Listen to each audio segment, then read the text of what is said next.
Hello बच्चों, कैसे हो आप। क्लास 12th के लिए सीबीएसई ने डेट शीट ही नहीं दी है, टाइम दे दिया है। 26 अप्रैल से आपके एग्ज़ाम, बोर्ड के एग्ज़ाम स्टार्ट होने वाले हैं। और जो हमारे पास इस बार सिलेबस है उसमें सबसे पहला जो लेसन है वो है आपका रिफ्रैक्शन और रिफ्लेक्शन ऑफ लाइट, जिसमें एक पार्ट आता है ऑप्टिकल इंस्ट्रूमेंट। और अगर आप सीबीएसई की साइट पर जाकर 12th बोर्ड का सेकेंड टर्म का पेपर निकालते हैं फिजिक्स के लिए, तो उसमें आप देखेंगे कि ऑप्टिकल इंस्ट्रूमेंट से उसने एस्ट्रोनॉमिकल टेलीस्कोप और कंपाउंड माइक्रोस्कोप दोनों के लिए एक क्वेश्चन दे रखा है। इन क्वेश्चनों की वेटेज भी सबसे ज़्यादा है। अगर आप देखें तो 5 मार्क्स में उसने क्वेश्चन दे रखा है। और क्वेश्चन तभी सही हो सकता है जब आप उसका फिगर सही बनाएंगे। न्यूमेरिकल याद नहीं करना है, टेक्निक याद करनी है। और आज मैं आपको टेक्निक बताने जा रहा हूँ कि कंपाउंड माइक्रोस्कोप का फिगर कैसे बनता है। एक बार आप फिगर सही बना लेंगे तो आप आसानी से उसके मैग्नीफाइंग पावर के लिए फार्मूले को ड्राइव कर पाएंगे। तो वो किस प्रकार से बनता है आपके स्क्रीन पर वो मैं दिखाऊंगा और उसको प्रूफ भी करूंगा, वहीं पर बाद में उसको एक्सप्लेन कर दूंगा। तो आप अगर मेरे इस चैनल पर नए हैं तो इसे सब्सक्राइब करें, अपने साथियों को भेजें, क्योंकि ये आसान तरीका होगा चित्र को बनाने का। फिगर को कैसे हम लोग ड्रॉ कर सकते हैं अपनी कॉपी में, उस चीज को मैं आपको इजीएस्ट वे से समझाने की कोशिश कर रहा हूँ। फिगर को रटा नहीं जाता, फिगर को समझा जाता है कैसे बनाया जाएगा। इसके लिए हम सबसे पहले प्रिंसिपल एक्सिस खींचते हैं, जिस पर एक कॉन्वेक्स लेंस जिसकी फोकल लेंथ छोटी है वो प्रयोग में लाते हैं। इसे हम ऑब्जेक्टिव कहते हैं और इसके सामने ही हम फोकस से कुछ हटकर एक ऑब्जेक्ट ए बी रखते हैं। ए बी के टिप से यानी पॉइंट ए से प्रिंसिपल एक्सिस के पैरेलल चलने वाली रे को जब हम कॉन्वेक्स लेंस ओ पर गिराते हैं तो वो फोकस एफओ से होकर गुजर जाती है, जबकि सेकंड रे इसी पॉइंट ए से ऑप्टिकल सेंटर से होते हुए आगे बढ़ती है बिना डेविएट हुए। जिस पॉइंट पर जाकर ये दोनों मिलती हैं वहाँ पर ए बी की real image A dash B dash बन जाती है। ये ध्यान रखना है, ए डैश बी डैश दूसरे लेंस आईपीस के फोकल पॉइंट के अंदर बननी चाहिए। जितनी दूरी पर एफई लिया गया है लेफ्ट हैंड साइड पर, उतनी ही दूरी पर राइट हैंड साइड पर एफई लिया जाना चाहिए। ये डिस्टेंस बहुत इंपॉर्टेंट है। और ए बी जो हमारे पास जिसकी image A dash B dash की फॉर्म में आईपीस के सामने आई, उसके पॉइंट बी डैश से प्रिंसिपल एक्सिस के पैरेलल एक रे लेते हैं जो रिफ्रैक्शन के बाद एफई से होकर जाती है, जबकि सेकंड रे जो ऑप्टिकल सेंटर ई से गई है वो बिना डेविएट हुए सीधे पार होती है। क्योंकि दोनों आगे नहीं बढ़ पा रही थी, मिल रही थी, इनको पीछे की तरफ खींचते हैं। ये जिस पॉइंट पर जाकर मिल जाती है वहीं पर हमारे पास ए डैश बी डैश की इमेज, जबकि ए बी की final image A double dash B double dash बनती है। ये एक रियल इमेज है ऑब्जेक्टिव लेंस के लिए। अब उसके बाद इस इमेज को ऊपर की तरफ हम परपेंडिकुलर बढ़ाते हैं उतनी हाइट पर जितनी हाइट की ऑब्जेक्ट है। इसको बी डबल डैश पी लिया गया है और पी से हम इसे ई पर मिला देते हैं।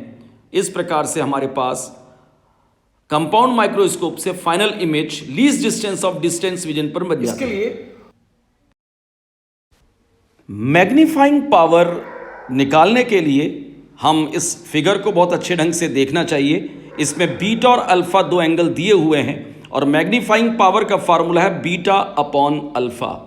ये ध्यान रखें कि बीटा अपॉन अल्फा तभी लिया जाएगा जब ऑब्जेक्ट और इमेज, फाइनल इमेज दोनों एक ही पॉइंट पर हों।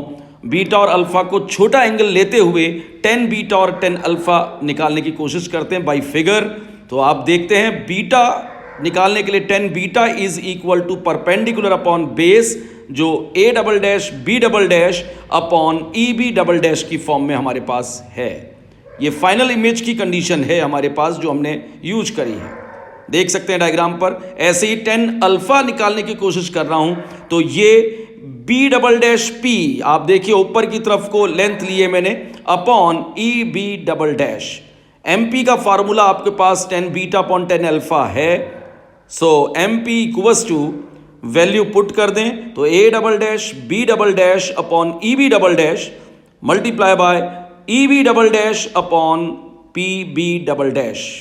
क्योंकि साफ डायग्राम में दिख रहा है कि पी बी डबल डैश जो है वो A B height of object के बराबर है, इसलिए उसकी जगह हम ए बी यूज करेंगे। अगली लाइन पर M P equals to A double dash B double dash upon A B.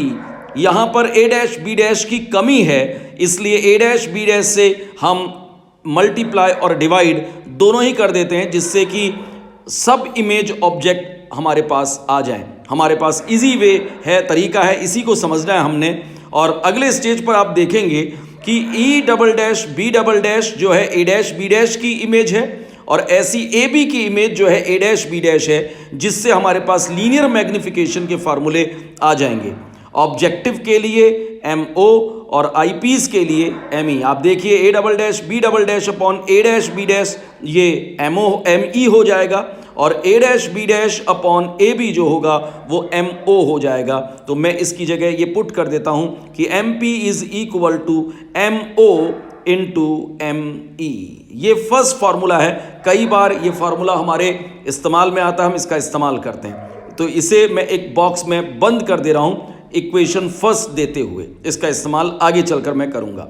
अगले स्टेज में लीनियर मैग्निफिकेशन निकालने के लिए एम ओ का इस्तेमाल करते हैं, यानी A dash B dash upon A B का, और V O upon U O with sign use करें तो V O right hand side plus पर, यू ओ लेफ्ट साइड पर तो नेगेटिव आ गया।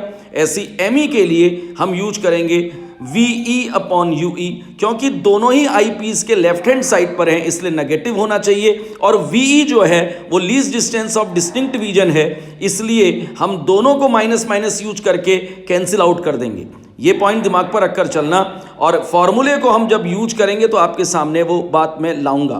तो M P is equal to, मैं इसका इस्तेमाल कर रहा हूं, तो जो हमारे पास फॉर्मूला उसको यूज करें तो V O upon U O into D upon U E, minus से माइनस टर्म कट जाएगा, डी अपॉन यू ई। ये एक और फार्मूला हमारे पास आ गया। लेकिन हमें जब भी मैग्नीफाइंग पावर निकालनी होती फोकल को शो करना होता है, इसलिए आई लेंस फार्मूला यूज करता हूं और उसको इस्तेमाल करते हैं। 1 upon F is equal to 1 upon V minus 1 upon U. Eye lens है तो ई लगा देता हूं सिग्निफिकेंटली। वी की जगह हमारा माइनस डी आ जाएगा, यू की जगह माइनस यू आ जाएगा। एफ हमेशा कॉन्वेक्स के लिए प्लस होता है, तो 1 upon minus D minus 1 upon minus you और 1 अपॉन एफ ई जैसा है हमारे पास। अगले स्टेज में पूरी इक्वेशन को डी से मल्टीप्लाई करके D upon F E is equal to D upon minus D and plus D upon U E. D से डी कैंसिल आउट हो जाएगा, और इसको लेफ्ट साइड पर कर देंगे तो 1 plus D upon F E is equal to D upon U E. और वहाँ ऊपर इक्वेशन नंबर 2 में इसकी वैल्यू हमारे पास मौजूद है, वो उसको सब्स्टिट्यूट कर दें तो final formula M P equals to minus V O upon U O in bracket 1 plus D upon F E. ये हमारे पास आ जाएगा। इसे ध्यान से देखिए, बहुत इजी तरीका है, कोई कंफ्यूजन नहीं।